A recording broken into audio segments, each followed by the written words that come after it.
नमस्कार, मैं हूं आपके साथ नम्रता। टाटा ग्रुप के चेयरमैन रतन टाटा की जो खासियतें हैं वो हर कोई जानता है। वो जितने बड़े आदमी हैं उतने ही वो जमीन से जुड़े हुए हैं। कई ऐसे किस्से उनसे जुड़े हुए सामने आते हैं जो लोगों में उनके लिए प्यार की भावना, सम्मान की भावना को और ज्यादा बढ़ा देते हैं। इन दिनों सोशल मीडिया पर एक कैंपेन चल रहा है, #भारत रत्न फॉर रतन टाटा। इस नाम से ये हैशटैग चलाया जा रहा है और सोशल मीडिया यूजर्स मांग कर रही हैं कि रतन टाटा को भारत रत्न दिया जाना चाहिए। अब खुद रतन टाटा ने आगे आकर इस पर अपनी राय रखी है और उन्होंने कहा है, सोशल मीडिया पर एक तबके के लोगों की ओर से मुझे एक अवार्ड देने की मांग उठ रही है। मैं आपकी भावनाओं की सराहना करता हूं, लेकिन विनम्र अपील करता हूं कि ऐसे अभियान बंद कर दिए जाएं। मैं भारतीय होने और भारत के विकास और सफलता में योगदान देने के लिए खुद को भाग्यशाली मानता हूं।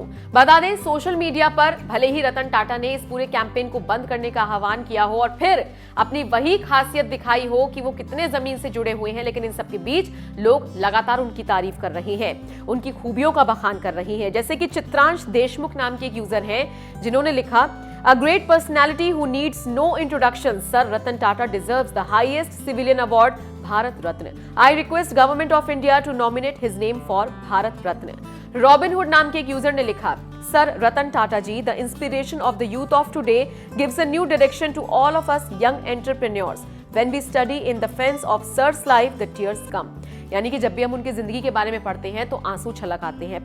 फिर तपस्वी मिश्रा नाम की एक यूजर ने लिखा, this legend deserves the Bharat Ratna more than anybody else, sir Ratan Tata true gem of India. इस तरह से ट्वीट्स किए जा रहे हैं और कहीं ना कहीं ये मांग की जा रही है कि रतन टाटा को भारत रत्न से सम्मानित किया जाना चाहिए। उनसे जुड़ा एक बेहद दिलचस्प किस्सा है जो मैं आपको बताती हूँ। दरअसल रतन टाटा की कंपनी में कोई शख्स काम करता था, उनका पूर्व कर्मचारी था। 2-2.5 साल पहले वो जॉब छोड़ चुका था। रतन टाटा को पता लगा कि जब से उसने जॉब छोड़ी है वो बीमार चल रहा है। 2-2.5 साल बाद जाकर रतन टाटा तक जब ये बात पहुंची कि उनका कोई पूर्व कर्मचारी बीमार है तो वो तुरंत उससे मिलने के लिए पहुंच गए। पुणे का वो शख्स था रहने वाला और रतन टाटा उसके घर पर पहुंचे। इस दौरान कोई बॉडीगार्ड्स उनके साथ नहीं था, कोई सिक्योरिटी उनके साथ नहीं थी। बेहद आम आदमी की तरह उस शख्स के घर के अंदर दाखिल हुए और वो बड़ा दिलचस्प किस्सा था कि उस शख्स ने कहा, मुझे यकीन ही नहीं हुआ कि मेरे पूर्व बॉस इस तरह से मेरे घर पर न सिर्फ आए बल्कि उन्होंने मुझसे कहा कि किसी भी तरह की कोई भी मदद की जरूरत हो तो मैं हूं। तो जाहिर तौर पर यह है खासियत रतन टाटा की जो अक्सर देखने को मिलती है और यही वजह है कि उनके लिए इस तरह की मांग उठाई जा रही है। क्या आप भी चाहते हैं रतन टाटा को भारत रत्न से नवाजा जाना चाहिए?